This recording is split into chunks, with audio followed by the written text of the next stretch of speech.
And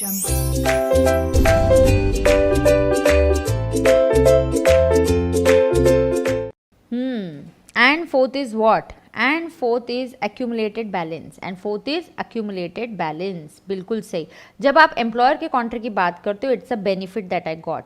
employ के contribution की बात करते हो, इट इज़ लाइक इन्वेस्टमेंट और सेविंग्स. तो इस पे ATC का एंगल लेना है. इंटरेस्ट इज अ बेनिफिट माने perquisite. Yes, this is a perquisite. ये एक परक्विजिट होता है. मैम इसकी टैक्सेबिलिटी डिपेंड करती है टाइप ऑफ फंड्स के ऊपर. और accumulated balance is the amount that you take away home. So 1 2 3 4 ये 4 चीज़ें आपको समझने चाहिए. Yes, this 4 things you have to keep in mind. Now let us understand. Attendance कम होते जा रहा है, मुझे अच्छा नहीं चलेगा. दिन भर आप जुड़े रहना है मेरे साथ. ब्रेक ले लेके आपको तो सुनना है, मुझे तो बोलना है आज. Yes, now let's understand. So here employer का कॉन्ट्रीब्यूट बेनिफिट माने परक्विजिट होता है. Okay, yes, there are 3 types of fund: recognized provident fund, statutory provident fund and unrecognized provident fund. So here let's understand first. Interest credited to RPF is exempt up to 9.5% per annum. Employer's contribution to RPF is exempt up to 12% of salary, and salary has the same meaning like HRA, means basic plus DA if forming a part of salary for retirement benefits, plus commission if received as a percentage of turnover. Yes, now let us understand. यहाँ पे आपको क्या दिया जाएगा? Employer is contributing 17% of basic. Employer is contributing 17% of basic. Suppose, example, I'm giving an example. तो you will say 17% of basic in a column. Less exempt आप करते वक्त 12% of salary करोगे, which will be basic plus DA plus commission. You will add DA if it forms a part of salary. You will add commission if it is received as a percentage of turnover. Salary के बाद we'll take a 10 minutes break and then I'll do capital gains. Okay? Interest free loans और loans at concessional rate. Now I take a loan from employer. मैंने employer से loan लिया. 2 चीज़ें हो सकती है. एम्प्लॉयर ने मुझ पर इंटरेस्ट रेट चार्ज ही नहीं किया. चमेली जाती है एम्प्लॉयर के पास और वो बोलता है चल तेरे को इंटरेस्ट माफ़ कर दिया Chameli, so interest rate is 0, that is interest free loan. या कंसेशनल रेट ऑफ इंटरेस्ट भी हो सकता है. What should you do? Compare SBI lending rate with employer's interest rate. Employer दे रहा है 12%, SBI का रेट है 15%. चमेली को फ़ायदा हुआ? हाँ. एम्प्लॉयर दे रहा है 12%, एम्प्लॉयर का कितनी? 12%, SBI का कितनी? 15%. चमेली का फ़ायदा हुआ? हाँ. अगर यही वो SBI से लेती तो उसको 15% से मिलता, बट एम्प्लॉयर से लेने से उसको 12% से मिला. How much did she save? She save 3%. So this 3% is Chameli's income. This 3% is Chameli's income. Now let us understand. Chameli's income है ये. तो मैम चमेली ने जितना इंटरेस्ट सेव किया उतना उसको परक्विजिट कैलकुलेट करना पड़ेगा. ये इंटरेस्ट कैसे कैलकुलेट होता है? Interest is calculated on outstanding monthly balance. Interest is calculated on outstanding monthly balance. Are you getting it? Yes. So interest is calculated on outstanding monthly balance. Can somebody just share a link of the, I will give you a link of Telegram. मेरा जो group है उसका मैं link दे दूंगी. So perquisite please understand. SBI's lending rate as on first day of the PY. ठीक है. हाँ, आपको याद रखना है 20,000 तक लोन मिला तो ये परक्विजिट नहीं होगा. 20,000 तक मिला तो ये परक्विजिट नहीं होगा. And if the loan is for specified medical diseases then ये परक्विजिट नहीं होगा. If it is for specified medical diseases then ये परक्विजिट नहीं होगा. Yes. All right, is that clear? So interest free loans or loans at a concessional rate. I am teaching you perquisites that are taxable in the hands of all employees. First, interest to RPF, interest credited to RPF is exempt up to 9.5%. Any interest above that would be taxable. Second is employer's contribution to RPF. It would be exempt up to 12% of salary, and salary will have the same meaning like HRA. Next, interest-free loans or loans at a concessional rate.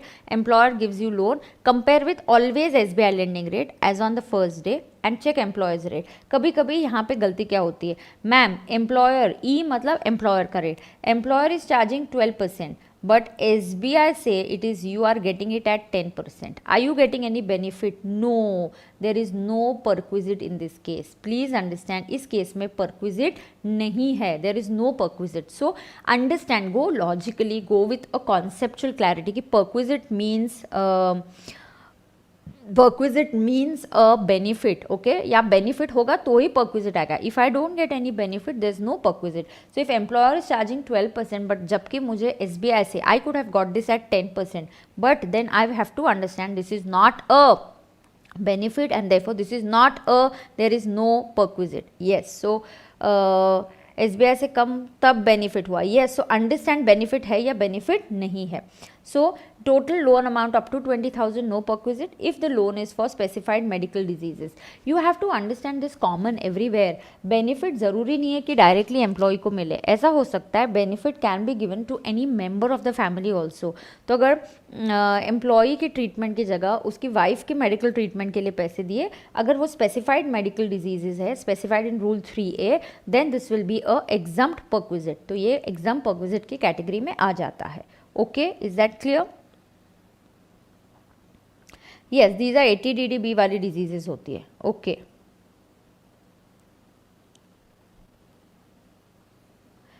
Now आप एक दूसरे को help कर सकते हो. कुछ कुछ अगर बच्चों के डाउट्स आते हैं and you know you are very sure about the answers, help each other. Use of movable assets of employer. Use of movable asset of employer is 10% per annum of the original cost. Now year 4 and 5 में बच्चे generally mistake करते हैं. So this is tip number 4 for salary chapter. Tip number 4 है जो salary में मैं आपको दे रही हूँ. Now what is happening over here? 10% per annum of the original cost of the asset है. 10% per annum of the original cost of the asset. जानबूझ के आपको WDV दिया जाता है. एक तो यहाँ WDV लेना नहीं है. दूसरा, अगर आपने एम्प्लॉयर का म्यूजिक सिस्टम 4 महीने के लिए यूज़ किया है, so please calculate benefit also only for 4 months. 10% of the cost of the music system divided by 12 into 4 months. वैसे ही कैलकुलेट करना है. Okay, yes. Now, use of computer and laptop is a exempt perquisite. This is exempt perquisite. So, perquisite is not there, zero in case of use of employer's laptop and computer.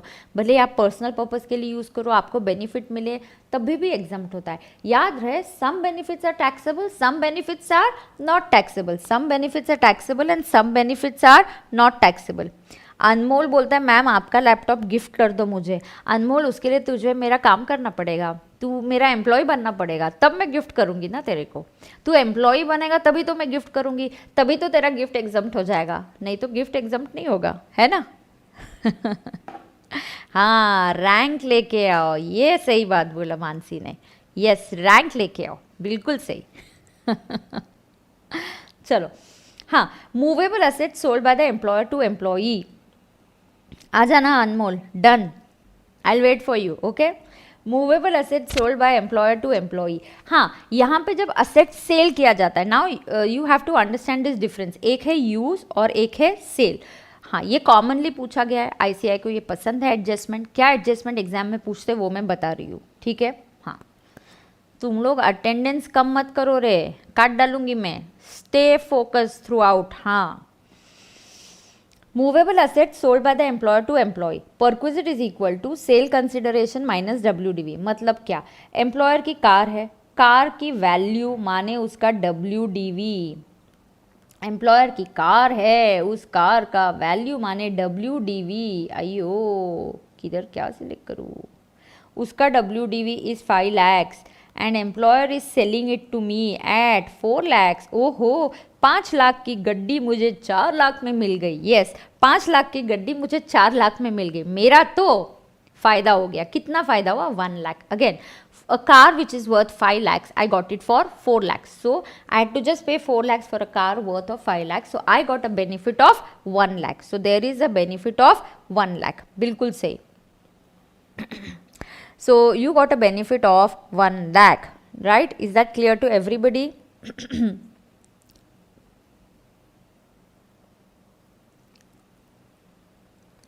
Now, let us understand. The best part here is that, yeah, the WDV calculation you have to do.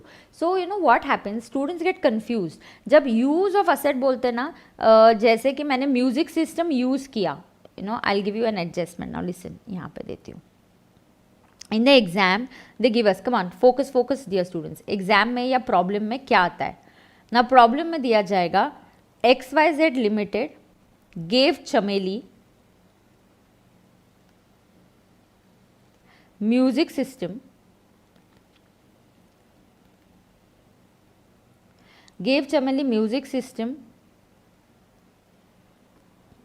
of 80,000 for use, and in August 21 it was sold. So she has been using the music system. XYZ Limited gave Chameli music system 80,000 for use for last 2 years. So last 2 साल से वो use कर रही है for last 2 years. So please understand इस year में उसको use भी हुआ और सेल भी हुआ. Now they will also give you WDV. They will give you WDV. उनका WDV नहीं लेना है. वो बोलेंगे डेप्रिसिएशन कैसे कैलकुलेट करना है, नहीं लेना है. Yes, this is purposely given. Okay, they will say WDV of this music system is 30,000. And as per depreciation कुछ तो उन्होंने लिया होगा. Okay, they will say depreciation as per company is 30%. This is as per the company, मतलब company के rules है. Should you consider the depreciation as per company? No, you don't have to consider this WDV. You have to consider WDV that we calculate as per income tax. यहाँ पे दो चीज़ें हैं, focus यहाँ पे दो चीज़ें हैं. एक क्या होता है, एक यूज़ हो रहा है ड्यूरिंग द ईयर 2021. अगस्त 20 करेंगे, अगस्त 20. हाँ, ड्यूरिंग द ईयर 2021 अप्रैल, मई, जून, जुलाई, 1 अगस्त को बेच दिया. सो 4 महीने के लिए यूज़ हुआ. सो 4 months use and then in August it has been sold. Now when it has been sold, you should calculate WDV and compare it with selling price.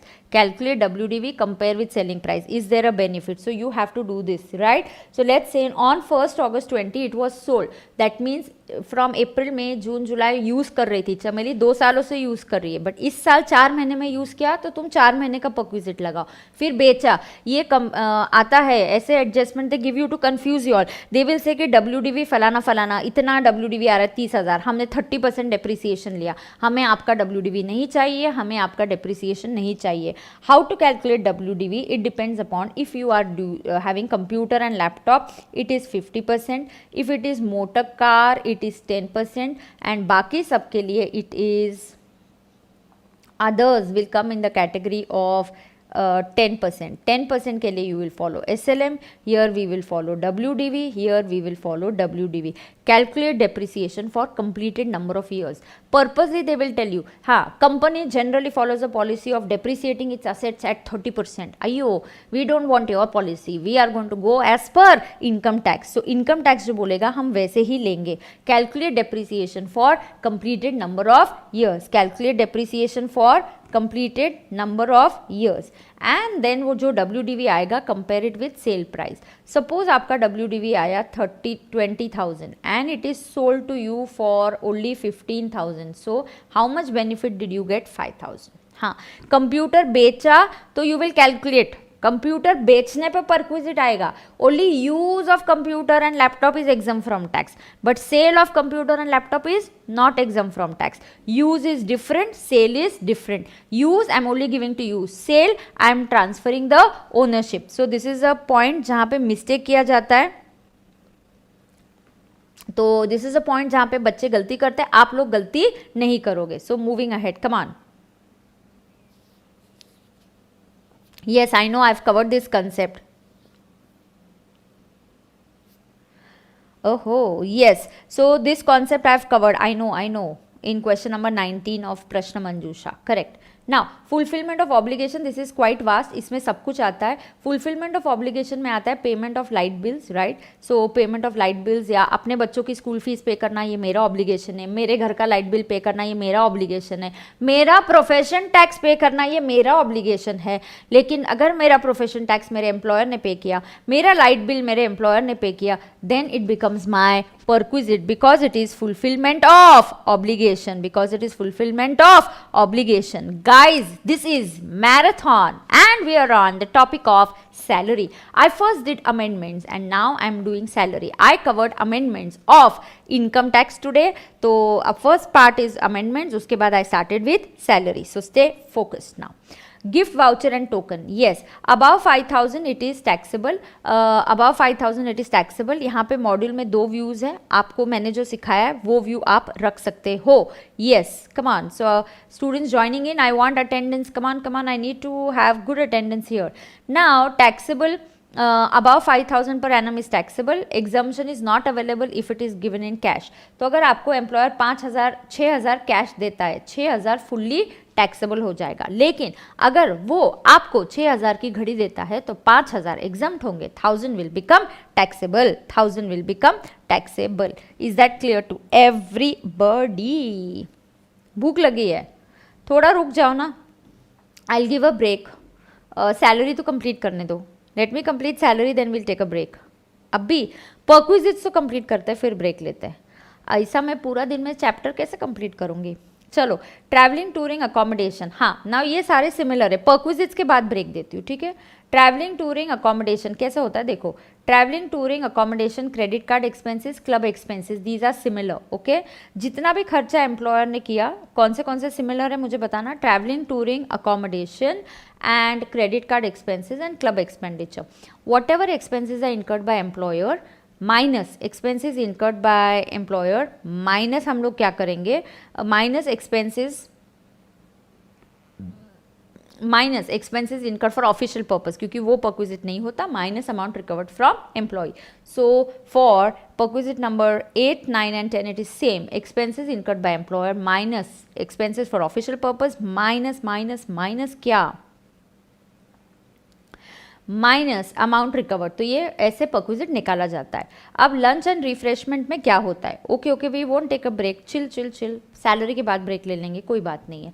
Lunch, अच्छा. Health facility याद रहे, अगर health facility is provided uniformly, health facility is provided at employees premises, then it is exempt from tax. Health facility provided to all the employees at employers premises is a exempt perquisite. Okay. Lunch and refreshment income tax has given an exemption. हाँ, now यहाँ पे ध्यान रहे, अगर lunch allowance बोला तो एक तो वर्ड अलावेंस है, then it is fully taxable. Lunch facility, lunch provide किया, कैंटीन में खाना दिया गया, आपको फ्री मील प्रोवाइड किया गया, that's a facility, that is a perquisite. If it is a perquisite, then what happens, you get an exemption up to 50 rupees per meal. So perquisite is equal to cost to the employer minus 50 rupees per meal minus amount recovered from the employee, if any. Tea, snacks and tea, snacks and non-alcoholic beverages is exempt from tax. Otherwise meals 50 rupees per meal is exempt. यहाँ पे एक tip है exam के लिए, 300 days assume किया जाता है. अगर आपको नंबर ऑफ डेज नहीं दिया जाता है क्वेश्चन में, you take it as 300 days. If you do not know the number of days, you take it as 300 days in the exam. Yes, आपको नहीं बोला कि कितने दिनों के लिए खाना प्रोवाइड किया, आपको बोला कि एम्प्लॉयर को टोटली 62,000 का खाना दिया. बट 62,000 मतलब how do I find out cost of per meal? Then we assume 300 working days. Have I taught you this in the class already? Yes. Employer's contribution to superannuation fund. अभी किया super एन्यूएशन आज amendment के time. हाँ, लेकिन इसको internally एक limit है. Whatever the employer puts in to superannuation fund is exempt up to 1,50,000 per annum. So this is 1,50,000 per annum. So employers contribution to superannuation fund is exempt up to 1,50,000 per annum. Is that clear? How much is the exemption? 1,50,000 per annum.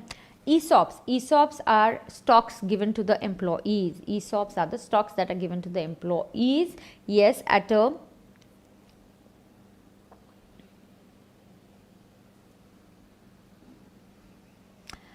ESOPs. Now what happens in ESOPs? Company offers you shares at a lower price. So this offers you shares at 80 rupees, but the market value of the shares is 200. क्या आपका फायदा हुआ? आज आपको ऐसे shares मिले जिसकी market value 200 रुपये है, but you got the shares for 80. What is the benefit guys?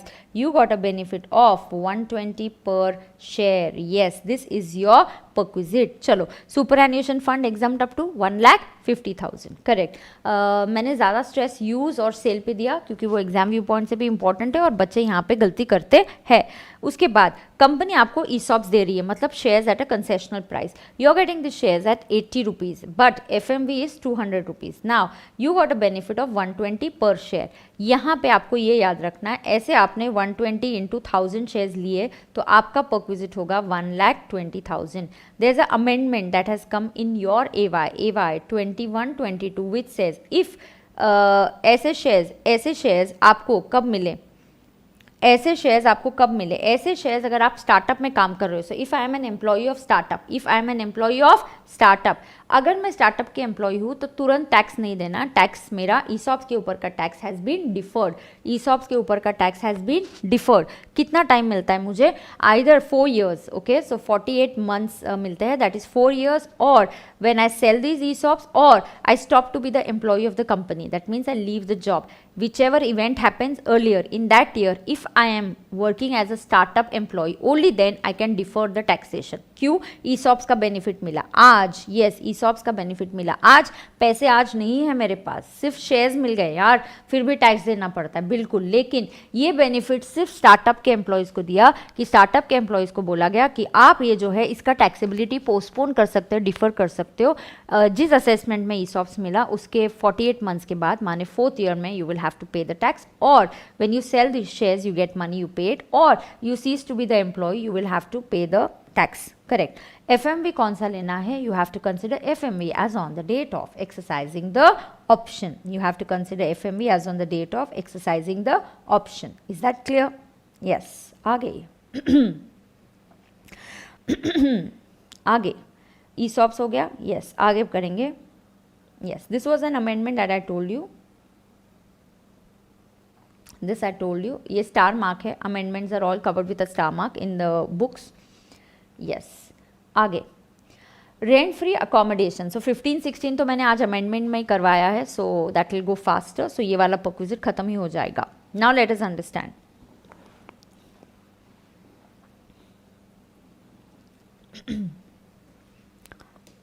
a minute, water break, I'll just have water and then I'll continue.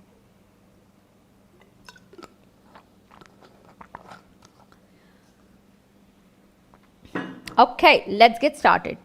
ESOPs is not taxable in the hands of employer, ESOPs is taxable in the hands of the employee. ESOP is taxable in the hands of the employee, yes. और अगर startup वाला ESOPs है, no problem, अगर startup वाला ESOPs है तो क्या होता है? स्टार्टअप वाला ESOPs होता है तो उनको टैक्सेबिलिटी पोस्टपोन किया जाता है, दे गेट अ डिफरमेंट, ये जो स्टार मार्क से बताया यहाँ पे, ओके, 48 months माने 4 years, और when you sell the shares और you cease to be the employee, बिल्कुल सही। I will be back in 2 minutes. Okay, you can come back in 2 minutes. Rent free accommodation done. 15-16 I have already taught you. Rent free accommodation में अगर आप government employee हो, state और central government, then it is licence fee, ख़त्म, टकाटक चकाचक, it is the licence fee, correct. In case of others माने non government, okay, in case of non government it depends upon whether you have 2 categories, 1 and 2, whether accommodation is owned और accommodation is not owned. अयो तुम लोग मेरा एक काम कर दो ना, बच्चे अगर मैसेज डालते मैम नोट्स कहाँ से लेना है, thank God, Varsha thank you, Varija thank you. Accommodation owned by the employer, हाँ ये पॉपुलेशन पर डिपेंड करता है मैम, येस, तो पॉपुलेशन के स्लैब्स याद रखो, about 25 lakhs, 10 to 25 lakhs, below 10 lakhs, come on, about 25 lakhs, 10 to 25 lakhs and below 10 lakhs। Perquisite 15% of salary, 10% of salary, 7.5%, about 25, 10 to 25, below 10, 15%, 10%, 7.5%. No problem. If anybody is joining late, just keep joining and stay with me. Right, accommodation not owned by the employer. Now what happens? Perquisite is equal to lease rent or 15% of salary, whichever is lower. Rent, accommodation employer own nahi karta. Bilkul sahi. Now let us understand. Salary for this purpose is everything except perquisite. Salary is everything except perquisite. So salary for this purpose is everything except perquisite. आपको population कैसे पता होगी? आपको पता होना चाहिए मुंबई का population is more than 1 CR, Poona is a city where it is already 32-35 lakhs, so you know you have to know bigger cities, मतलब लगभग 25 लाख क्रॉस हो ही जाता है, ओके राइट। तो क्वेश्चन में शायद आपको पॉपुलेशन दे, कभी कभी ना दे, तो आपको सिटी देख के एक अंदाज़ा आ जाना चाहिए। Salary here is everything except perquisite, so should add basic, yes, हाँ सिर्फ डीए के लिए एक कंडीशन है कि DA will be added only if it is forming a part of salary for retirement benefits, only if it is added, only DA will be added only if it is forming a part of salary for retirement benefits. Come on guys, we have to do it now. Accommodation के time, हाँ take salary on due basis and calculate salary only for the period for which accommodation is given. Now listen, चमेली को अगर घर मिला 4 महीने के लिए, अयो चमेली को घर कितने के लिए मिला, कितने टाइम के लिए मिला, 4. So she got the benefit for 4 months. There's a logic to it. She got a house for 4 months. She got a benefit for 4 months. Calculate perquisite for 4 months.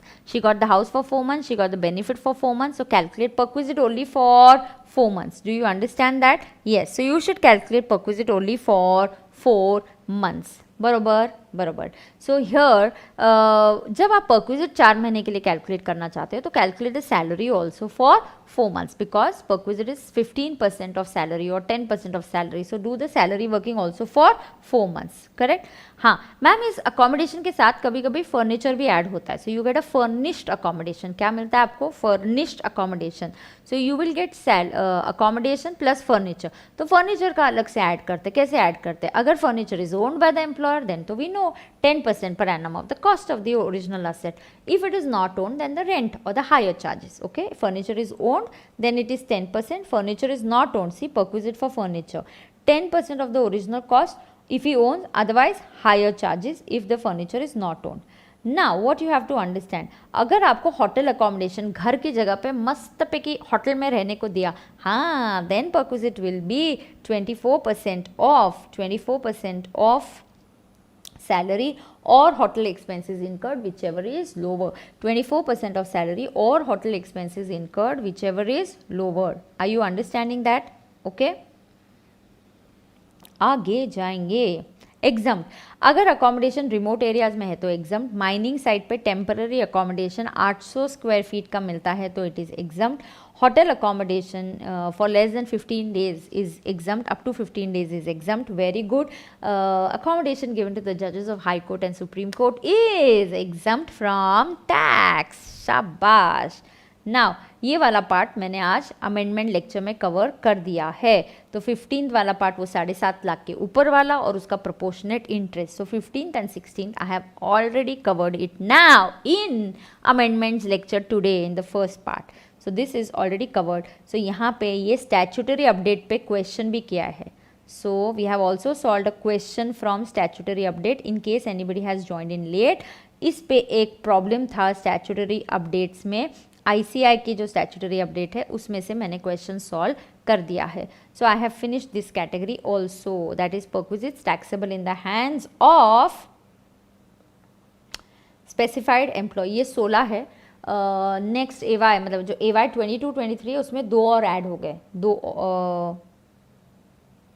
नहीं, यहाँ पे ऐड नहीं हुए. इतने ही है. चलो ठीक है, आपके लिए तो इतने ही है, कोई बात ही नहीं है यहाँ पे. Now, perquisite is taxable in the hands of specified employee. Yeah. Who is a specified employee? Come on, फटाफट. ये चार्ट किधर गया मेरा? हाँ, चलो अभी perquisite is taxable in the hands of specified employees. How many perquisite? 7 ma'am. शाबाश. कौन है स्पेसिफाइड एम्प्लॉय? सर्कल. आइदर आप डायरेक्टर हो या आपको सब्सटैंशियल इंटरेस्ट है या आपको मिल रहा है मॉनिटरी सैलरी. आपको मिल रहा है monetary salary which is in excess of 50,000. which is in excess of 50,000. Come on, monetary salary is more than 50,000 per annum, then you will be treated as a specified employee. ये monetary salary के लिए हम लोग क्या check करते? Only salary that you got in cash minus deductions under section 16. हाँ, तो section 16 वाले डिडक्शंस हम माइनस करते हैं, जैसे स्टैट्यूटरी डिडक्शन भी माइनस करते हैं हम.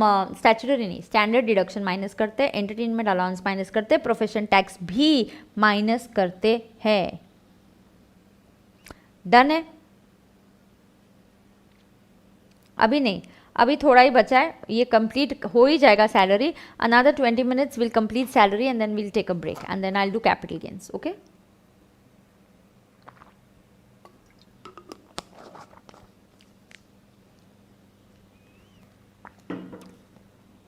तुम लोग अच्छे हो, 2 मिनट में बीच में जाके खाना खा के आ जाते हो. हाँ, मुझे तो लंच ब्रेक चाहिए. अभी नहीं, नॉट नाउ. चलो, फैसिलिटी. हाँ ना, यहाँ तो अमेंडमेंट कब से I am saying in the class, तो मैं कब से बोल रही हूँ, वो 50,000 is like, and I been studying that for last 20, I been teaching that for 20 years. And जब मैं स्टूडेंट हूँ मैंने भी वही पढ़ा है. हाँ, तो मतलब लगभग 21-22-23 साल से तो मैं यही देखा है मैंने, 50,000 मॉनेटरी सैलरी पर एनम। हाँ, हार्डली महीने का 4,000, हर कोई स्पेसिफाइड बन जाता है यार उसकी वजह से। Okay, now let's go ahead. चलो आगे। Now facility of sweeper, gardener, watchman, domestic servant. तो घर पे अगर आप डोमेस्टिक सर्वेंट दे रहे हो, this is a perquisite taxable only in the hands of specified employee. Please pay attention, attention, चलो जल्दी करो। Facility of gardener, sweeper, watchman, domestic servant. So ये what is the perquisite actual expenditure. यहाँ पे सिर्फ याद रखना, मेरी ड्राइंग तो आपको पता ही है, आपको घर प्लस गार्डनर मिला then it is exempt perquisite. तो क्या मिला आपको, घर मिला और गार्डनर मिला। हाँ, घर के साथ गार्डनर मिला, तो एम्प्लॉयर ने घर दिया, owned by the employer, plus gardener दिया, then the gardener salary is exempt. Okay, not that important, बहुत ही माइनर पॉइंट है ये, ठीक है, बहुत ही माइनर पॉइंट है ये। Facility of sweeper, gardener, watchman, domestic servant is a taxable perquisite. जो भी आप उसको सैलरी दे रहे हो वो परक्विजिट टैक्सेबल हो जाएगा। घर प्लस रामू काका, हाँ बिल्कुल सही। हाथी मत निकालो यार, हाथी की याद मत दिलाओ अभी। चलो, education facility. Education facility for childrens, आप एम्प्लॉय के बच्चा, हाँ एजुकेशन फैसिलिटी यहाँ पे please make a correction, this is add it, this is in employer school. Very important, ये कहाँ चल रहा है, ये एम्प्लॉयर स्कूल में है। या एजुकेशन फैसिलिटी कहाँ है, एजुकेशन फैसिलिटी कहाँ है, ये एम्प्लॉयर के स्कूल में है। मैं मेरी ड्राइंग पे क्यों काम करूँ रे, बेस्ट है मेरी ड्राइंग। अनमोल काट डालोगी तेरे को। Education facility in employee school, हाँ इफ एम्प्लॉयर के स्कूल में एम्प्लॉय के बच्चे जाते हैं, then if it is up to 1,000 then it is exempt. Okay, so if it is up to 1,000 per month per child then it is exempt, there is no restriction on number of children. माने कि 850 रुपया, okay, so 850, come on फटाफट करना है। 850 per month, okay, so 850 per month आपके employ के बच्चे की स्कूल फीस है, इट वुड बी एग्जम्प्ट। हाँ, कहाँ जा रहा है आपका बच्चा, now here there is a very important thing that you have to understand. If you get a education allowance बच्चा, you get a education allowance, it is fully it is dependent on amount specified. So ma'am it is dependent on amount specified, that is 100 rupees per month per child. अगर employer रीइम्बर्सेस school fees, employer reimburse कर रहा है, मतलब मेरा बच्चा किसी और school में जा रहा है और एम्प्लॉयर रीइम्बर्स कर रहा है, okay, so employer is reimbursing the school fees, then this is fulfilment of obligation. तो employer is reimbursing the school fees, employer is reimbursing school fees, this is fulfillment of obligation and it is taxable whether you are specified or non-specified. Yes, fulfillment of obligation and it is fully taxable. Okay, उसके बाद ये 1, ये 2, ये 3, अगर employer, ये सब मैंने class में करवाया है आपको जस्ट रिकैप करना है। यस, अगर एम्प्लॉयर के स्कूल में बच्चा जा रहा है and the school fees is up to 1,000 per month per child, then it is totally exempt. तो एम्प्लॉयर, मेरा बेटा एम्प्लॉयर के स्कूल में जाता है, 800 रुपया या 850 रुपया वहाँ की मंथली फ़ी है, it is totally exempt from tax, but once it exceeds 1,000 it becomes fully taxable. 1,000 की जगह पे वहाँ पे फ़ी 2,000 पर मंथ है, कितनी है, 2,000 पर मंथ, 2,000 पर मंथ हो गई तो it is about 1,000, now it will become fully taxable. हाँ, अब 1,000 का एग्जम्पशन नहीं मिलेगा, एक बार 1,000 क्रॉस कर दिया, 2,000 per month into 12, now it will become fully taxable. Minus amount recovered तो हम माइनस करते ही है, करेक्ट। अगर बच्चे की जगह पे, एम्प्लॉय के चिल्ड्रन की जगह पे मेरा भाई, रिलेटिव और कोई जाता है, others, so other than children कोई जाता है, then it is fully taxable. 1,000 rupees का exemption ma'am is only available to children. Yes, others जाते हैं then it is fully taxable. मेरा भाई पढ़ रहा है, बहन पढ़ रही है, भले 850 रहेगा, वहाँ 1,000 का एग्जम्पशन नहीं है, 800 पर मंथ भी रहेगा, it will become fully taxable. 1,000 per month per child, no restriction on number of children. 1,000 per month per child, no restriction on number of children. If it is above 1,000 it is fully taxable. So this was education facility. Medical facility. Medical facility in government, employers hospital, income tax approved hospital is exempt from tax. Group mediclaim insurance exempt, हाँ this is important, ये बहुत बार आता है private hospital में reimbursement of bills, this is fully taxable. So employer reimburses medical expenses, employer reimburses medical bills 31,000, then 31,000 is fully taxable, fully taxable. Is that clear? It is fully taxable, correct? हाँ, if you go for a medical treatment outside India, accommodation medical expenses not a perquisite if expenses are approved by RBI. क्या होता है ना, accommodation और medical का खर्चा foreign currency में होता है. आरबीआई की एक लिबरलाइज्ड रेमिटेंस स्कीम है LRS, okay, liberalised remittance scheme. Under this LRS scheme हम कितनी देर से वैसे सैलरी पढ़ रहे हैं, just somebody can message. Under LRS, almost up to $250,000 you are allowed to do खर्चा. तो आप इस लिमिट के अंदर हो ना, फॉरेन करेंसी में खर्चा हो रहा है. सो एनी एक्सपेंसेस इनकर्ड, मैंने क्या बोला, RBI has allowed $250,000 per annum आप मेडिकल पे खर्चा कर सकते हो. So if you are within the specified limit of RBI, then the perquisite for accommodation and medical expenses is then the perquisite for medical expenses is exempt from tax. Employee या उनके relative को treatment के लिए India के बाहर जाना है, employer उनके लिए पेमेंट कर रहा है, ये परक्विजिट हो रहा है, इसीलिए हम यहाँ पे पढ़ रहे हैं. Travelling expense is not a perquisite. Travelling expenses is not a perquisite if the GTI is up to 2 lakhs. If the GTI is up to 2 lakhs. 1 second. Traveling expenses is not a perquisite if the GTI is up to 2 lakhs. Correct. Gas, electricity and energy, electric energy and water is a perquisite that is taxable. Ghanshyam, Harshad sir अब छोड़े, 12:15 तक लिए. अरे बाप रे, भारी हो गया तुम्हारा तो.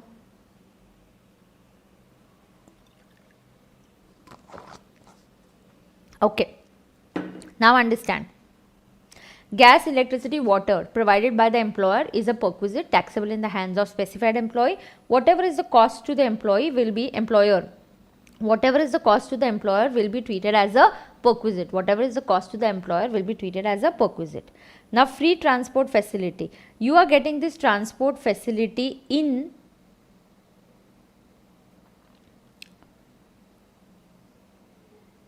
you are working with basically with a transport undertaking. In a transport undertaking, you are getting this facility in a transport undertaking. Note it down. So you are getting this facility in a transport undertaking. Come on guys, let's buck up, let's buck up. CG और बड़ा है, I know. चलो. Free transport facility in a transport undertaking. Perquisite is equal to cost to the employer minus amount recovered. If this facility is provided in railways and airlines, it is exempt from tax. Provided in railways and airlines, it is exempt from tax. बिल्कुल सही. अब आता है LTC. LTC is leave travel concession. यहाँ पे भी आपको कितना मिलता है, LTC received or expenditure incurred whichever is lower. LTC received or expenditure incurred whichever is lower. बिल्कुल सही. Any assistant and assistance. Now LTC में आपको ट्रैवल का कॉस्ट रीइम्बर्स किया जाता है. यहाँ पे फैमिली के लिए है, आप कहीं पे भी इंडिया में जा सकते हो विथ फैमिली. फैमिली का डेफिनेशन है yourself, spouse, children, dependent sister, brother and parents. So parents, brother and sister if they are financially dependent on you. Okay. perquisite, what is very important यहाँ पे, yes, कि you are going to get exemption for fare, मतलब only for travel. Exemption is available twice in a block of 4 years, and if you do not claim the exemption in the block of 4 years, आप बाद में ये ले सकते हो, एक में बाद में ले सकते हो. Who is dependent means who is financially dependent. By now you should know it. Dependent in income tax always means financially dependent on you. तो आप फैमिली की ट्रैवल के लिए ले सकते हो. यहाँ पे इंस्टीट्यूट का फेवरेट एडजस्टमेंट ये है कि मैक्सिमम LTC में you can claim exemption for 2 children. हाँ, you can claim exemption for 2 children. So capital, now you can claim exemption for 2 children. Now what happens over here? It is not applicable in case of multiple birth after 1 child. Now understand, if pehle you have a son, okay, first you have a son, then second you had twins, so twins में आपके पास 2 बच्चे हुए, तो total कितना हो गया 3. Can I claim exemption for all 3? Answer is yes.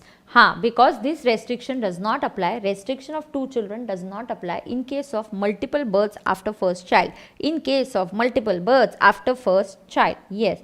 But ऐसा उल्टा हो गया कि पहले आपके पास ट्विंस थे, मतलब 2 बच्चे थे, प्लस बाद में सन हुआ, राइट. सो अब आपको 3 का एग्जाम्पशन नहीं मिलेगा. You can claim exemption only for 2 children. Now you can claim exemption only for 2 children. So 2 बच्चों के ही खर्चे आप क्लेम कर पाओगे. आपको क्या करना है, LTC received, LTC less expenses incurred, तो एक्सपेंसेस में आप सिर्फ 2 बच्चों के खर्चे कंसिडर कर पाओगे, सभी तीनों के कंसिडर नहीं कर पाओगे, तीनों के खर्चे कंसिडर नहीं कर पाओगे, right. This is also not applicable for children born before 1st October 1998. That is okay, but more focus is on this twins, multiple birth wala, LTC. LTC is expenses incurred on travel while you are on leave with your family. Family में बच्चे, बच्चे में सिर्फ 2 बच्चे, बरोबर. Done. आगे motor car, कमान motor car हो गया. So this category is done. Exempt वाली कैटेगरी तो काइंड ऑफ ऑलरेडी डन हो चुकी है. Motor car, car is owned by the employer, expenses are incurred by the employer. Personal है तो जो भी एम्प्लॉयर का खर्चा है plus 10% per annum of the cost of the car, plus 10% per annum of the cost of the car. Ma'am अगर 3 बच्चे हुए तो मल्टीपल बर्थ्स, तो पहले 1 बाद में 3, चारों का मिलेगा. पहले 1 बाद में 3, चारों का मिलेगा. Now car, motor car is owned by the employer, expenses are incurred by the employer. तो पर्सनल है तो पूरा बेनिफिट है तुम्हारा. गाड़ी एम्प्लॉयर की, हाँ, खर्चा भी एम्प्लॉयर कर रहा है, हाँ, यूज तो तुम कर रहे हो पर्सनल यूज के लिए, बिल्कुल. तो फिर expenses incurred plus 10% per annum of the cost. Why 10% per annum? Because you are adding the original cost of the car minus amount recovered from the employee or higher charges. Okay, minus amount recovered from employee plus higher charges अगर गाड़ी own नहीं है, rent पे ली गई है. Fully partly personal and partly official, इसको important stomach कर दीजिए, ये लर्न करना है. Up to 1600 cc it is 1800 per month. Of course 900 is added in case of a driver and 2400 per month. बड़ी गाड़ी तो ज़्यादा खर्चा, ज़्यादा benefit. So 2400 per month plus 900 per month, 900 per month is added for the driver. Official purposes के लिए use किया तो परक्विजिट है ही नहीं. ओके, गाड़ी is owned by the employer, expenses are incurred by employee. Personal purpose के लिए किया तो एक्सपेंसेस इनकर्ड है ही नहीं, इसको काट डालेंगे बिकॉज खर्चा कर रहा है एम्प्लॉई, खर्चा कर रहा है एम्प्लॉई, तो आप सिर्फ उसका असेट यूज कर रहे हो. Therefore 10% per annum of the cost of the car minus amount recovered. If the car is not owned then hire charges if it is taken on hire. If it is O plus P, ओ मैंने यहाँ cover नहीं किया क्योंकि if it is use for official purpose it is not a benefit. Okay, O plus P के लिए up to 1600 cc 600 per month plus 900 per month. Above 1600 cc 900 per month plus 900 per month. That is for if driver is provided. Add that 900 per month only if driver is provided. बरोबर. आगे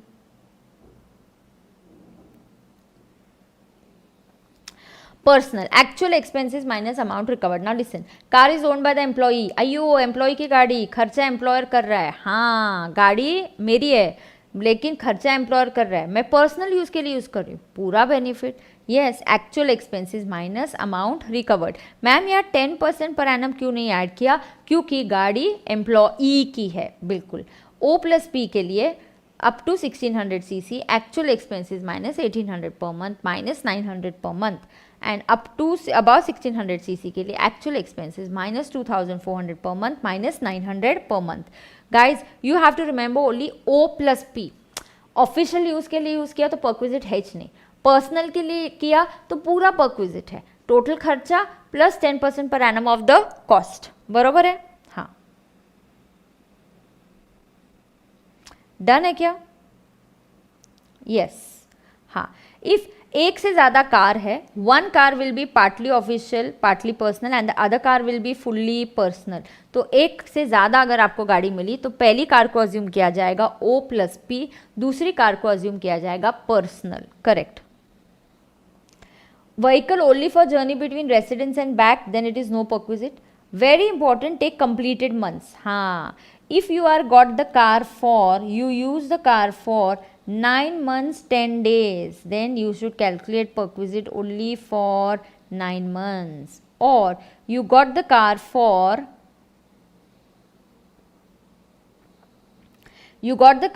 9 months 20 days, still you will calculate perquisite for 9 months because you are supposed to consider completed months. You are supposed to consider completed months. Come on guys.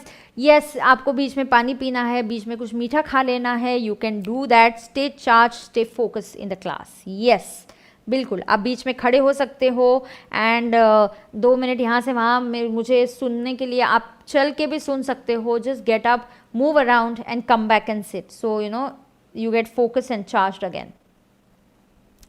Very little remaining now. Come on, very little remaining. Come on, get charged up. We are going to try and finish salary. Yes, here itself. Even if I stand, it's okay, na? It's not the video is okay.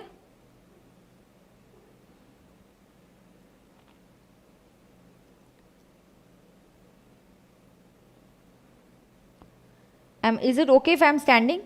Am I completely visible? मैं देख नहीं पा रही हूँ मेरे इस पे, इसलिए आपको पूछ रही हूँ. Yes, okay fine. Now let's understand. मैं आपको बताती हूँ डिडक्शंस. ओके, फिर मुझे सैलरी का पार्ट है, आई will do that. Fine, perfect. Come on guys, stay focused. Deductions में बताओ, 3 डिडक्शन. 16 है स्टैंडर्ड डिडक्शन. कितना स्टैंडर्ड डिडक्शन मिलता है? 50,000 और gross salary which ever is lower. आधे से ज़्यादा डाउट्स बच्चों के यहाँ पे होते हैं, मैम स्टैंडर्ड डिडक्शन कब लेना है, कब नहीं लेना है. कंप्यूटेड वर्ड अगर प्रॉब्लम में कहीं दिया जाता है, कंप्यूटेड सैलरी दी जाती है, means standard deduction has been claimed. Computed word नहीं दिया जाता है तो आपको स्टैंडर्ड डिडक्शन नहीं लेना. ये जनरली हो जाता है. I give a break. I know पूरा सैलरी नहीं हो पाएगा, देखते. चलो.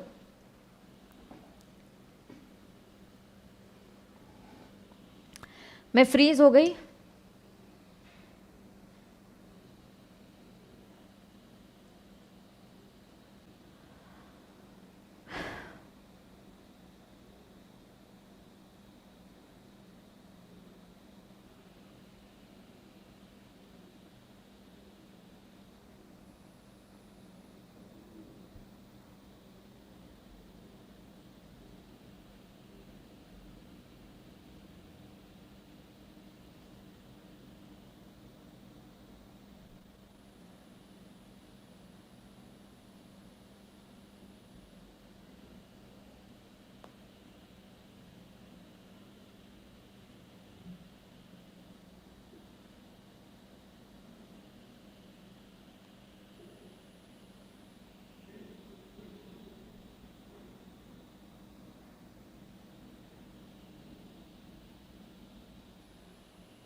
Okay, wait.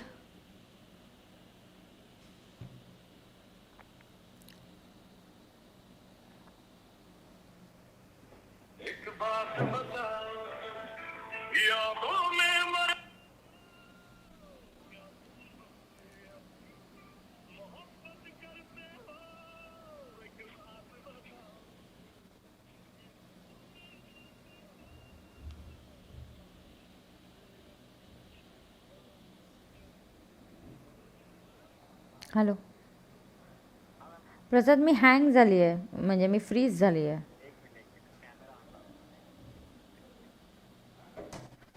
बघ बरं.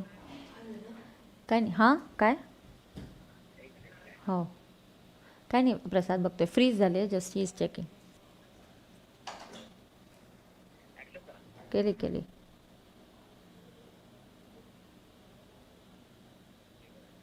काय झालं? कुठली केबल हल्ली बरं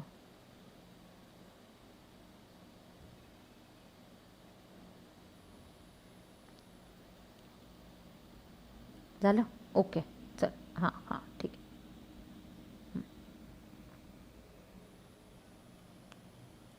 ओके ना ओके तो आपको ब्रेक मिल ही गया है ना, आपको ब्रेक चाहिए था और आपको मिल भी गया.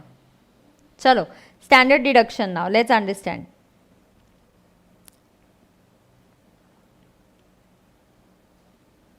Welcome back guys, it is टकाटक चकाचक. Come on. Entertainment allowance, it is first, ये ऑलरेडी हो गया, it is first added in salary, बाद में डिडक्शन मिलता है सिर्फ और सिर्फ गवर्नमेंट एम्प्लॉयज़ को.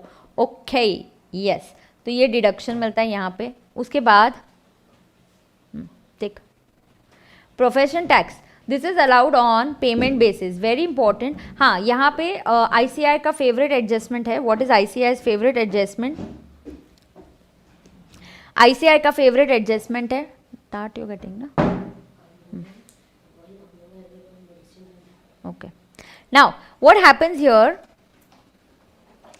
ICI का favorite adjustment, they will tell you employer is contributing. Employer क्या कर रहा है? Employer is paying the profession tax. So you have to first add it in salary. बाद में you have to claim the deduction. Come on, guys, everybody there. Let's 10-15 minutes में I'll be finishing salary and then we'll be taking a break.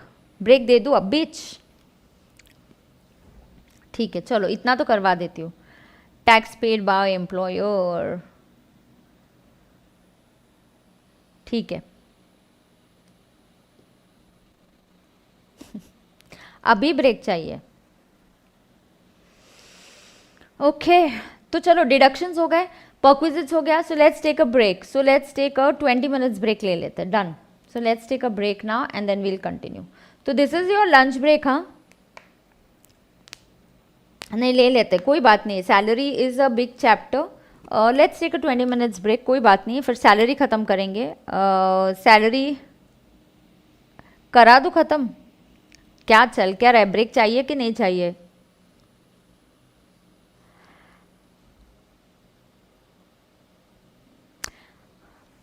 कितना बचा है? It take 15 minutes. करोगे?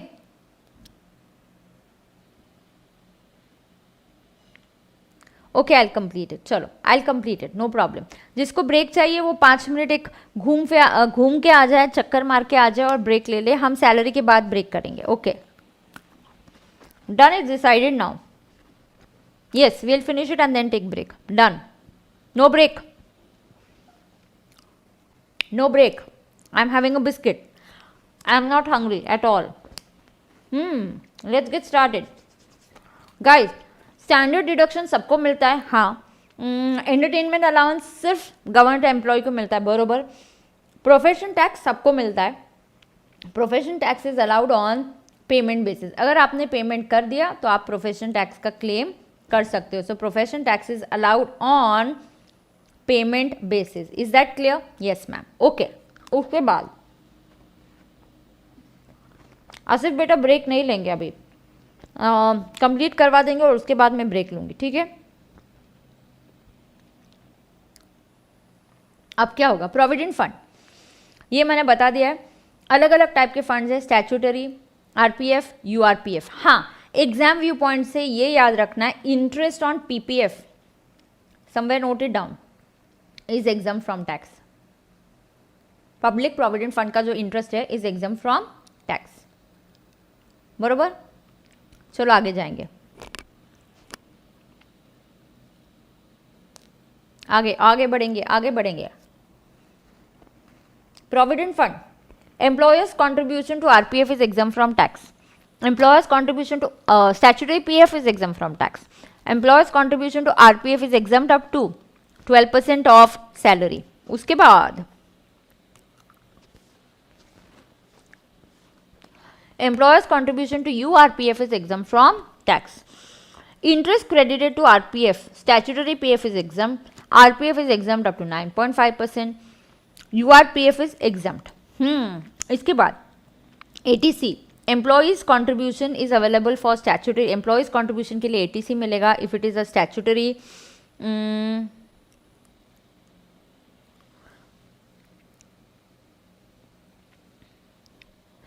Employees contribution का 80C मिलेगा for statutory PF, yes you will get it for RPF, yes you will get it for URPF, yes.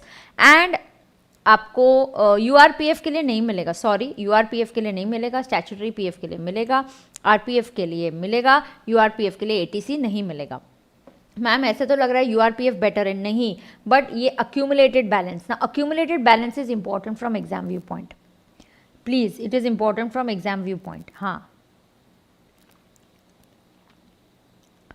Accumulated balance माने जो भी पैसा जमा है, जो भी पैसा जमा है, अगर ये एसपीएफ है, and here I want everybody to do KYN also, मैं कुछ पूछने वाली हूँ। हाँ, अगर एसपीएफ है, accumulated balance at SPF, then it is exempt.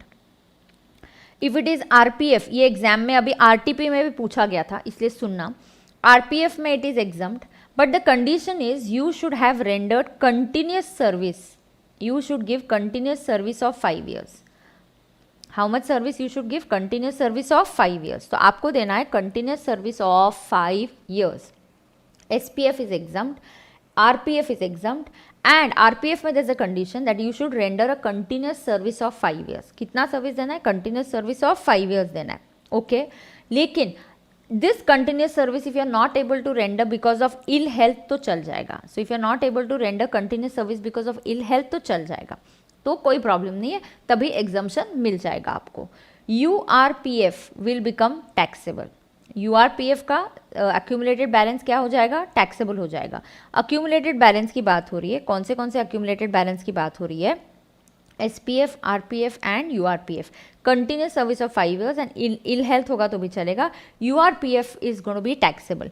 ना यूआरपीएफ टैक्सेबल कैसा होगा, उसका यहाँ पे दिया है क्या। यूआरपीएफ में क्या होता है, ये जो पैसे अक्यूमुलेटेड होते हैं इसमें क्या क्या जमा होता है? इसमें होता है एम्प्लॉई कॉन्ट्री, बरोबर। मैम एम्प्लॉई कॉन्ट्री जो है वो तो मेरा इनकम ही नहीं है, वो तो मेरे ही पैसे है। Exactly, this is not income, this is not income, बिल्कुल। Interest on employee contri, interest on employee contri is IOS, बिल्कुल सही।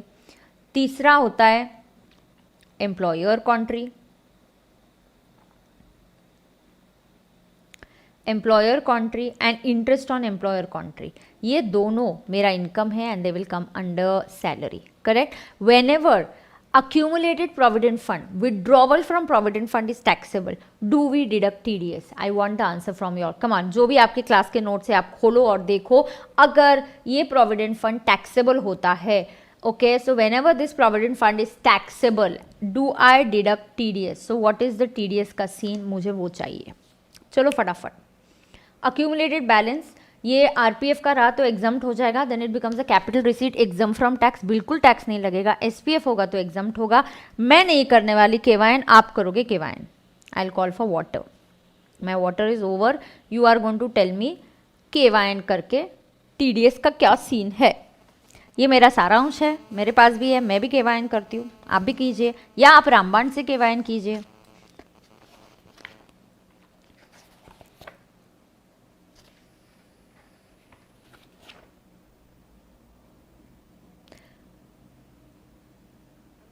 मौसी आते हैं ना,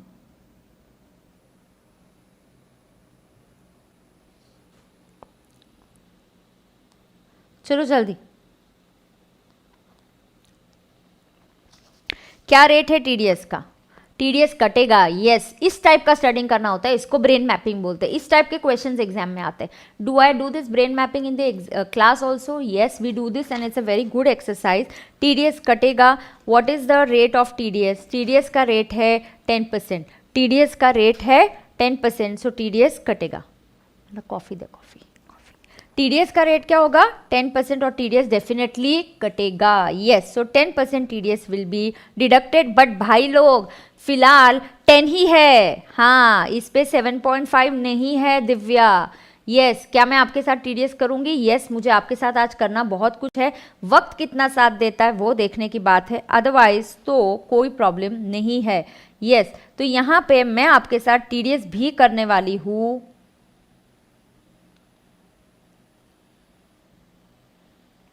ये देखना, यहां आपको, अयो यहाँ आपको क्या होने वाला है, टीडीएस जो है कम रेट नहीं है यहाँ पे, there is no lesser rate, okay, TDS का रेट कम नहीं है यहाँ पे, मैं वो बताना चाह रही हूँ आपको, एक minute.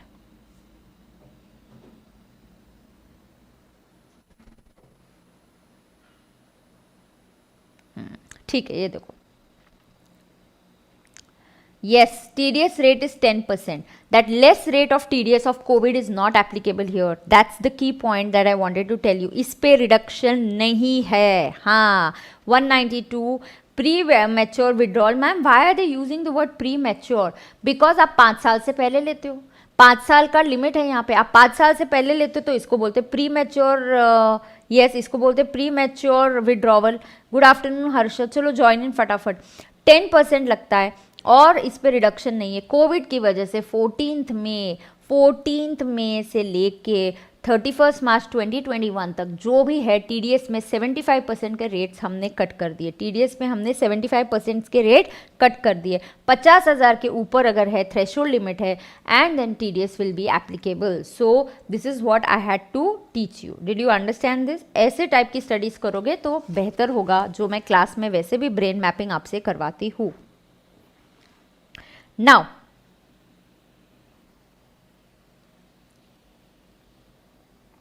yes, so this is over. Keyman insurance policy बताती हूँ। कीमैन इंश्योरेंस पॉलिसी में क्या होता है? पॉलिसी इज टेकन, इसका मेरे क्लास के अगर बच्चे होंगे तो आपके पास कीमैन इंश्योरेंस का आपके पास इसका ऑडियो रिकॉर्डिंग है इन क्लास। जो इंपॉर्टेंट कॉन्सेप्ट्स होती है मैं उसका क्या कराती हूँ, ऑडियो रिकॉर्डिंग कराती हूँ, है ना।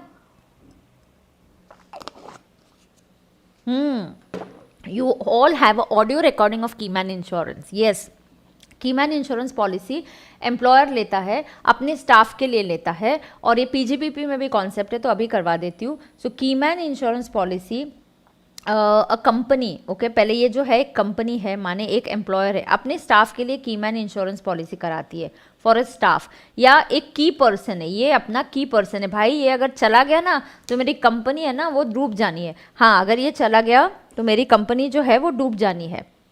Yes, so what happens in that? What happens in that? I take a key policy. When the company pays premium, ये PGBP से भी related है, company pays premium, it is allowable expenditure. It is allowable expenditure for company under PGBP. अगर company के नाम की policy है and they receive money and they receive keyman insurance proceeds, keyman insurance proceeds are taxable, इनको 1010D का exemption नहीं मिलता। हाँ, इंश्योरेंस पॉलिसी जब मैच्योर होती है they are generally exempt under 1010D, they are generally exempt under 1010D, but इनको वो एग्जम्पशन नहीं है। करेक्ट?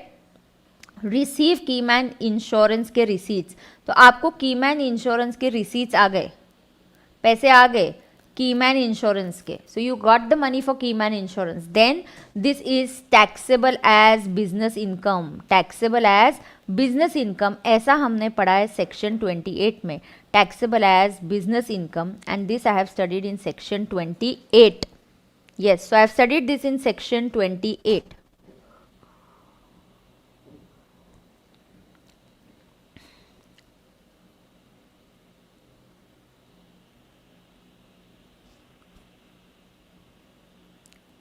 Yes, अगर ये company transfers the policy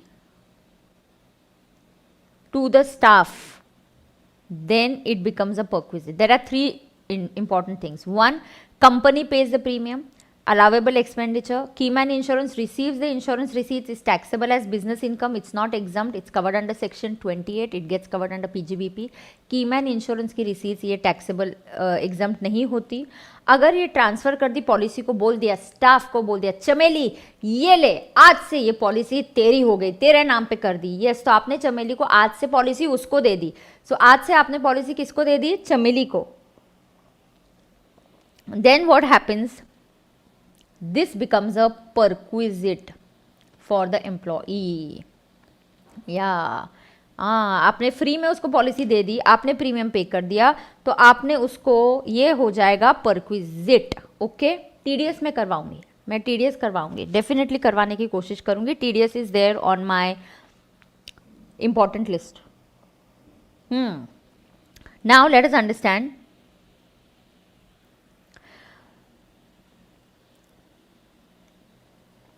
employ को policy is in the name of employee. Policy employee के नाम पे. He receives money, he receives maturity, he receives the maturity proceeds, taxable. He receives the maturity proceeds, guys, this is taxable. And यहाँ पे भी आप KY करोगे. जब भी इंश्योरेंस की रिसीट्स टैक्सेबल होती है, क्या TDS कटता है? आप KY करोगे और मुझे बताओगे जब भी इंश्योरेंस की रिसीट्स टैक्सेबल होती है, क्या TDS कटता है? Come on. जब भी इंश्योरेंस की रिसीट्स टैक्सेबल होती है, क्या TDS कटता है? आप करोगे KY.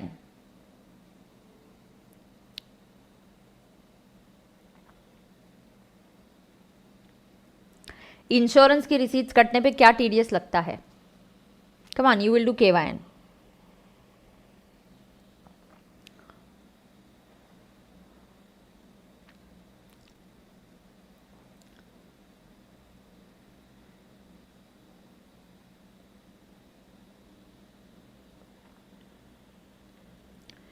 यस 5%. या 5% KY करो. आप मेरे क्लास के KY. Ma'am what is KY? Know your notes. मैं क्लास में बच्चों को रेडीमेड आंसर नहीं देती हूँ. I tell them do KY. आप KY करो. यस मतलब आपका एनालिसिस डेवलप होगा, आपका ब्रेन मैपिंग होगा. So do KY and check. So yes KY करने पे हमने देखा कि हाँ, अगर 1 लाख से ज़्यादा प्रीमियम नहीं, 1 लाख से ज़्यादा मुझे पैसे आ रहे हैं, maturity receipts is more than 1 lakh, 5% TDS का रेट है, लेकिन 75% का डिडक्शन है. That means 3.75%.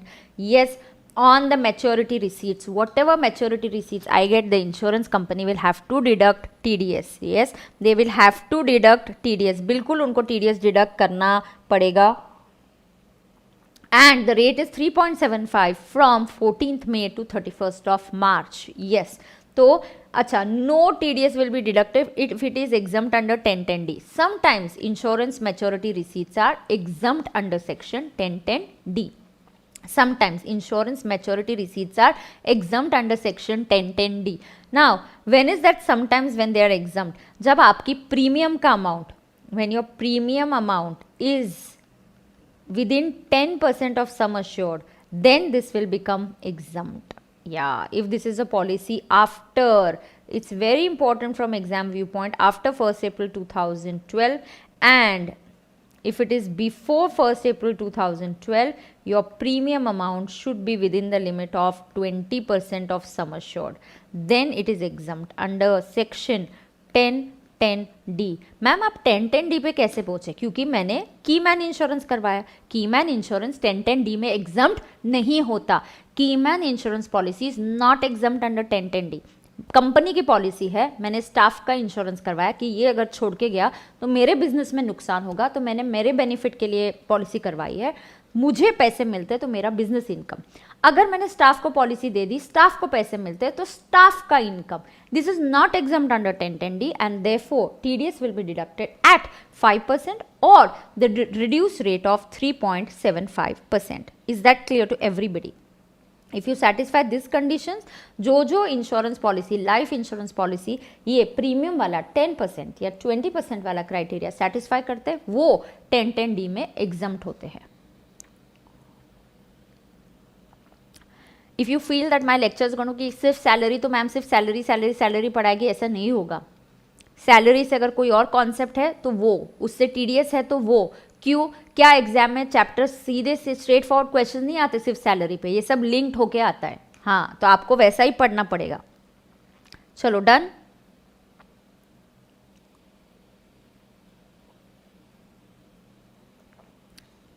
या of course we know 15% for handicapped.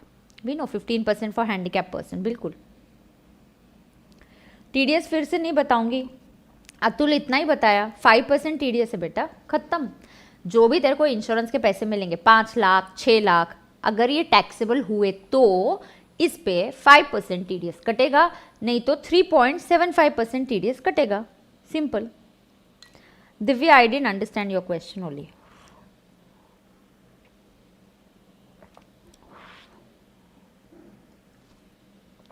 Let's go ahead. Handicap के लिए बिफोर या आफ्टर 50? बिफोर सबके लिए 20 है, हैंडीकैप के लिए भी 20 है. आफ्टर बाकी के लोगों के लिए 10%, हैंडीकैप के लिए 15%. Yes. Have we done a question on this concept? Yes, we have also done a question on this concept. इस पे TDS के प्रॉब्लम भी किया है हमने क्लास में सॉल्व. या डन है. Okay, coming back to salary. Ma'am आप सैलरी पढ़ा रहे थे. हाँ हाँ याद है मुझे. ऐसे पढ़ने का, तुम लोगों ने भी ऐसे पढ़ने का. टैक्स का कॉन्सेप्ट ऑडिट में आता है, अकाउंट्स में आता है, लॉ में आता है, किस एक सब्जेक्ट का दूसरे सब्जेक्ट में. रीड इट, इससे बहुत अच्छा फ़ायदा होता है आपका. चलो, keyman insurance done. So I told you proceeds receive from keyman insurance are not exempt under 1010D. तो TDS, तो अगर आपने किसी ने सीख लिया, TDS on LIC will be deducted at 5%, otherwise the reduce rate is 3.75%. Okay. Relief under section 18(9). I'll come to relief. Okay.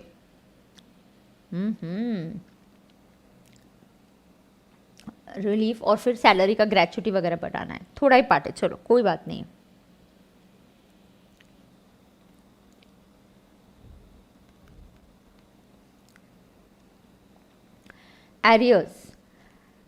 Arrears of salary if not taxed earlier, कभी भी डबल टैक्सेशन नहीं होगा. एरियर्स ऑफ सैलरी की बात हो रही है, याद रखना कभी भी डबल टैक्सेशन नहीं होगा. There will never be double taxation. Okay, keep that in mind. So I will never have double taxation.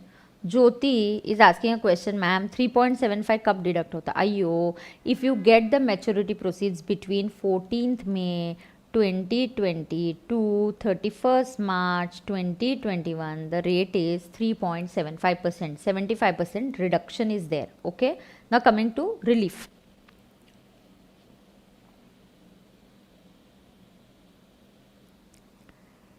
Divya, your question is slightly irrelevant. That is why I am ignoring it. Yes, because you are on a wrong concept. तुम्हें वो शायद concept नहीं समझा है, तो बाद में मुझे पूछ लेना, मैं बता दूंगी. ठीक है. Arrears of salary, if not taxed earlier, I will have to tax it now. If not taxed earlier, तो मुझे अभी टैक्स करना पड़ेगा. इसका क्वेश्चन मैं अभी नहीं सॉल्व कर पाऊंगी.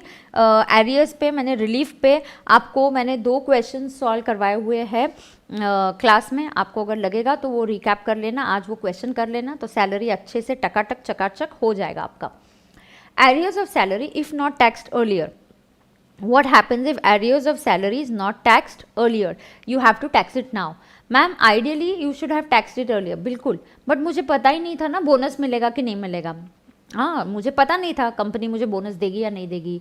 कोविड का टाइम चल रहा था, I was not sure, so I couldn't tax it. Then I will tax it in the year of receipt. Now because I tax it now, if not taxed earlier, it will be taxed in the year of receipt.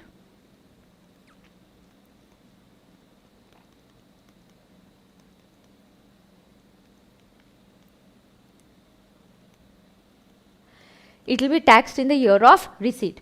Then I can get relief. Then I can complain to the government. क्या यार, तुम्हारा basis of charge was due or receipt, whichever is earlier. लेकिन ऐसा नहीं हो पाया, इसलिए मुझे क्या लग गया, मुझे तो टैक्स लग गया. हाँ, तो मुझे ज़्यादा टैक्स लग गया. सो गवर्नमेंट सेज रोना मत, कैलकुलेट रिलीफ. अगर ज़्यादा टैक्स लगा है तो बताओ कितना ज़्यादा टैक्स. एरियर्स में 2 साल इन्वॉल्व होते हैं. In arrears you have 2 years that are involve. Okay, arrears में 2 साल इन्वॉल्व होते हैं. 1, the arrears relates to. Example, suppose the arrears relates to PY 1718. तो ideally I should have taxed it in 1718 because it became due that time. But in 1718 dispute चल रहा था, मुझे पता नहीं एरियर्स मिलेगा या नहीं मिलेगा, so I couldn't tax it. If you couldn't tax it, then at least tax it now. Then there is arrears received. So I got arrears, say example in PY 2021. Guys, are you all with me? Come on, come on. Just last 10 minutes and I'm going to finish salary. Then we'll take a lunch break and then I'll be starting with capital gains. Yes, मैं capital gains कराऊंगी, वो भी बहुत अच्छे से आपका हो जाएगा. Capital gains के बाद IOS and after IOS I come to TDS. Okay ma'am, what about PGBP? देखते बिकॉज पीजीबीपी पे रिविजन जस्ट रिसेंटली हुआ है. I can just add it up here और let's see what can be done. Now pay attention, let's understand. Yes, so there are 2 years involved, 17-18 and 2021. Government को आप जाके complain करते हो क्या यार 17-18 और एक 2021 है, कौन से ईयर में, मतलब आप अभी 2021 में टैक्स कर रहे हो तो क्या होगा. हाँ हाँ, आपका येस, आपका thumbs up, a like to this lecture gives me motivation that yes, you all are there with me. So guys, stay connected with me please. This is all done and this is all happening only for you. This is only for you so that our mission is December 21 exam, and by hook or crook we have to solve it. For mission December 21, I am having this marathon lecture, plus I have some RTPs, I have PGPP revisions, I will be doing MCQ booklet जो institute का है वो करूँगी, paper solving करूँगी. आज income tax का amendment हो गया है, नेक्स्ट वीक मैं जीएसटी का अमेंडमेंट करूँगी. GST revision lectures are already there. Next week when there will be the GST marathon का जो टाइम है वहाँ पे मैं अमेंडमेंट लूँगी जीएसटी का, और उसके बाद जो मेरे जीएसटी के रिवीजन लेक्चर्स है वो प्ले किए जाएंगे. Yes, okay. नाउ एरियर्स की बात हो रही है, फटाफट करते हैं मैम. हाँ, एरियर्स में क्या होता है? एरियर्स में आई do this working 2 times. Here in PY 17-18 consider income of PY 17-18 plus arrears and calculate tax. Take income of 17-18 and calculate tax. कौन सा टैक्स ज़्यादा होगा? हाँ, ये A बोलेंगे और ये B बोलेंगे. कौन सा टैक्स ज़्यादा होगा? ICI MCQs I will take, don't worry. MCQ जो केस स्टडीज है मैं लूँगी, 25 केस स्टडीज है. लेट अस सी, रोज 2-2, 3-3 ऐसा कुछ तो करके करेंगे. I will plan that and I will do it with you. मैं आपका साथ नहीं छोड़ूंगी. ओके आप मेरा साथ मत छोड़ो आज लेक्चर में. देखो अटेंडेंस कम हो गया. हाँ मैम, ये ए वाला टैक्स ज़्यादा आएगा. Y? A minus B will represent tax on arrears. This would have been the tax on arrears in PY 17-18. Had you taxed me in 17-18, I would have paid, say, suppose a tax of 1,000 rupees. But this is not happening. You are asking me to pay tax in 2021. Whenever you do working of this, ma'am, 17-18, please do the working as per slabs of 17-18. Yeah. So you will have to do it as per slabs of 17-18. तो आपको ये slabs कैसे करने पड़ेंगे? You will have to do the working as per slabs of 17-18. Now, अगर ma'am ये PY 2021 है तो यहाँ पे भी 2 वर्किंग करना है, A and B. तो पहला है डू इनकम उस साल का 2021 का इनकम प्लस एरियर्स ऐड करो और टैक्स निकालो. सिर्फ इनकम ऐड करो विदाउट एरियर्स, टैक्स निकालो. Right? Yes, the difference of A minus B is going to be tax on arrears that you, ma'am वो स्टेप्स दिए. अरे क्या फ़र्क पड़ता है स्टेप्स दिए, एग्जाम में स्टेप से थोड़ी आता है. लॉजिक से जाओ, कभी नहीं भूलोगे. सीए बनने तक कॉन्सेप्ट याद रहेगा आपको. You will remember me in CA final and then you will remember me again when you become chartered accountants. Yes, the concept is clear. A minus B is tax on arrears. बरोबर? Yes. तो A minus B tax on arrears. Suppose this is in PY 2021. बरोबर? तो 2021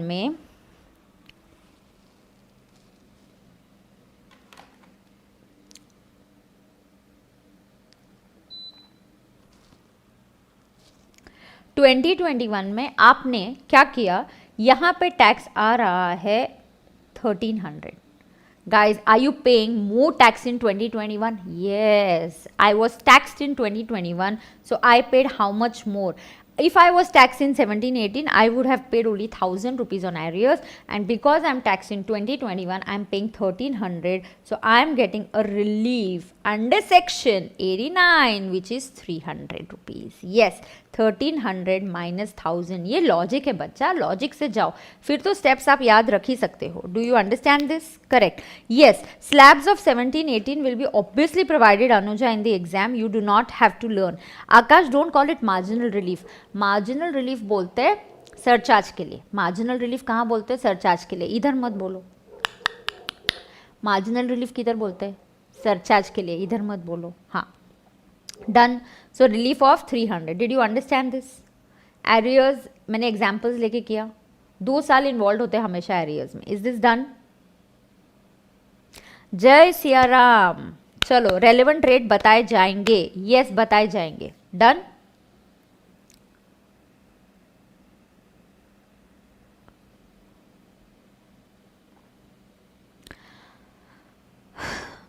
मानसी, दोनों का करना पड़ेगा, yes. Back भी लेना पड़ेगा नॉर्मल, बट इतना कॉम्प्लिकेट नहीं करेंगे, ऑलरेडी रिलीफ का question, they will not complicate, don't worry. Yes, question 31, arrears of income का कॉन्सेप्ट लिया युवराज क्लास में। यस, मैंने 2 किया है, दो क्वेश्चंस करवाए आपको। चलो आगे जाते हैं। कीमैन इंश्योरेंस हो गया, okay. Tax paid by the employer, हाँ employer, this I feel MCQ के व्यू पॉइंट से इंपॉर्टेंट है, सुनना। अगर एम्प्लॉयर जो है he pays tax on monetary perquisites, okay. अच्छा पहले ये लेते हैं second point, employer pays tax on non monetary perquisites, it is not a perquisite in the hands of employee. मेरा फायदा हो रहा है but it is exempt perquisite, yes. मेरा एम्प्लॉयर मेरा टैक्स पे कर रहा है, अयो my employer is paying my tax, या employer is paying my tax. Yes, we have done even illustration 24 of module, yes we do module questions also, but अभी हमें exam problem solve करने हैं, RTP आपने सबने सॉल्व करना है, that's really very very important.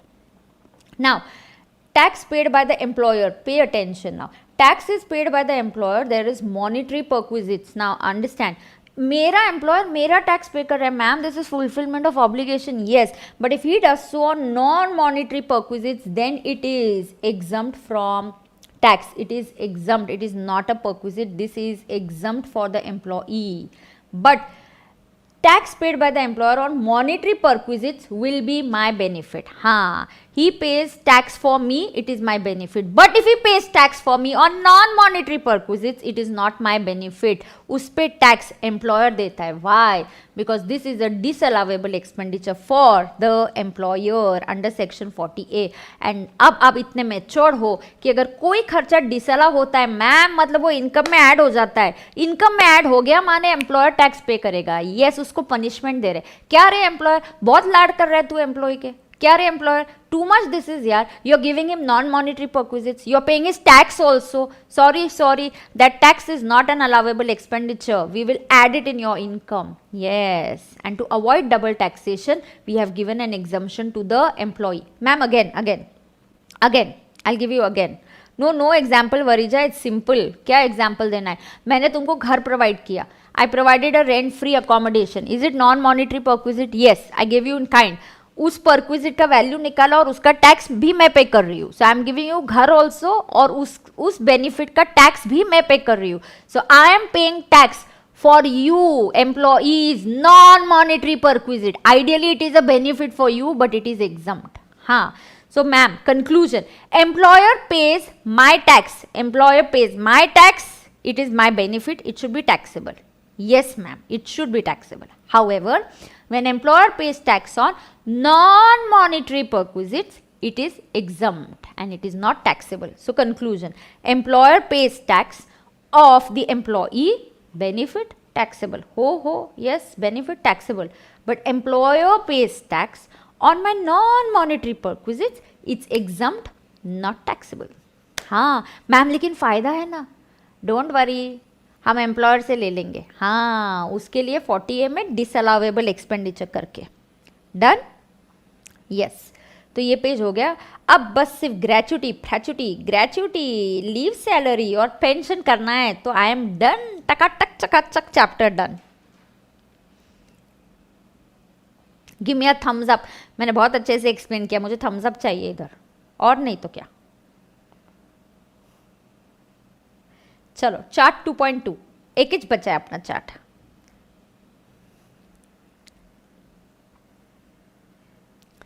Come on guys, gratuity. 10 minutes and then we are going for a break. Come on. Gratuity, payment made gratuitously, मतलब free.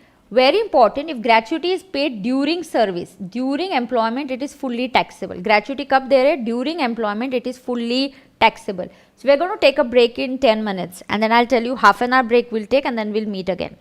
Yes, come on. Gratuity is paid during service, it is fully taxable. If gratuity is received at the time of retirement and if you are a government employee, it is exempt.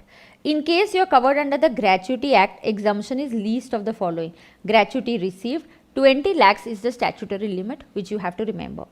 15 divided by 26 into salary into length of service. Guys, salary के लिए ये important है 2, 3, 4, 5 star mark करने का. क्यों? यहाँ पे DA के आगे कंडीशन नहीं है. यस, और ये इंस्टीट्यूट के मॉडल में एक बार क्वेश्चन कवर्ड है. आप ग्रेचुटी एक्ट में कवर्ड हो तो salary would be basic plus DA, whether DA is forming a part of salary और DA is not forming a part of salary, फिर भी डीए को ऐड करना पड़ेगा.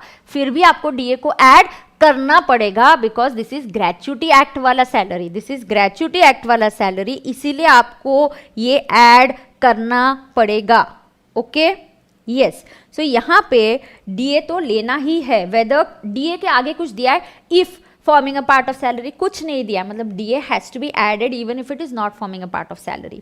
उसके बाद ये length of service is rounded off in excess of 6 months. माने if it is 29 years and 8 months, it would be taken as 30 years.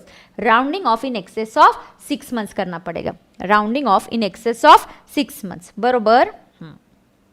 Now, if you don't fall into the government employee, हाँ, तो gratuity received during employment is taxable. Retirement के time government employee exempt. Gratuity Act ये पढ़ाया. DA की full form पूछो ma'am. कौन पूछ रहा है? DA की फुल फॉर्म पूछो. डियरनेस अलाउंस काट डालू क्या? What is wrong with you all? मजाक चल रहा है. Exemption. If you fall into the category of others, gratuity received 20 lakhs. इधर half है, half into average monthly salary. And यहाँ पे completed number of years लेने का है. हाँ, ये gratuity act का नहीं है. तो यहाँ पे जो salary होगा, it will be B plus DA plus commission. DA if forming a part of salary plus commission if received as a percentage of turnover. Average salary, salary for last 10 months divided by 10. Average salary, salary for last 10 months divided by 10. बरोबर? करो करो, बीच बीच में time pass होना चाहिए ना. तुम भी थक गए, ब्रेक चाहिए ना, तो 2 मिनट का टाइम पास कर लेने का. चलो, ग्रेचुटी डन. चलो, gratuity done. If you get gratuity during employment it's taxable. हाँ हाँ,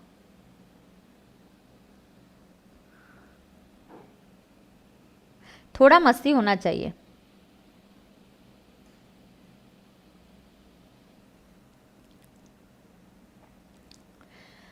इस बार face to face batch start हो गया and I am enjoying it. Yeah come on. चलो, 10-10A पेंशन और annuity. Pension is a periodic pension. Pension 2 प्रकार के. पेंशन 2 प्रकार के. 115 बैक का मैं बता दूंगी. somebody note it down. somebody note it down. बाद में बताऊंगी.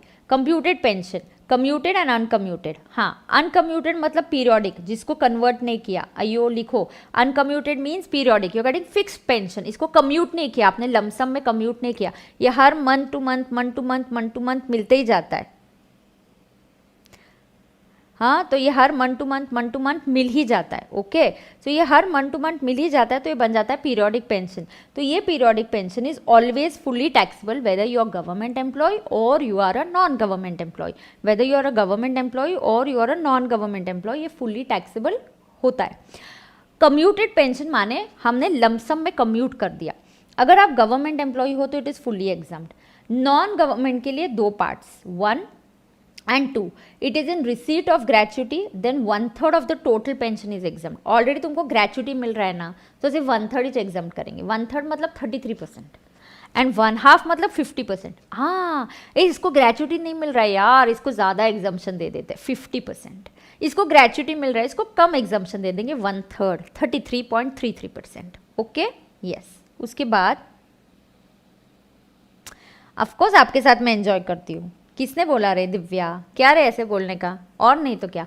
But face to face start हो गया तो एक अलग ये आ गया है कि wow finally we are going, things are opening up, covid खत्म होने को आया है. हाँ, I enjoy with each and every student of mind, don't worry. Yes, भाई दिव्या को काट डालेगी मैं।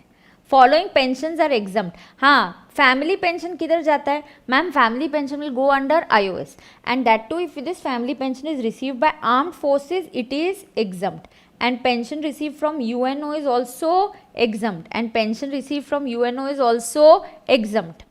If pension is received from other than employer, it is taxable under IOS. Very important. If I get pension from a pension plan, if I receive pension from LIC, life insurance corporation की pension plan है, मैं ना अभी retirement plan कर रही हूँ मेरा, हाँ कुछ दिनों में, कुछ सालों में, दिनों में नहीं I don't want to retire so early. कुछ सालों में when I retire, I have taken a pension policy from LIC. So I will start getting pension. So when I'm 60 years, I will start getting pension. Okay? So मैंने LIC से मुझे pension मिलना चालू हो गया, तो मुझे 15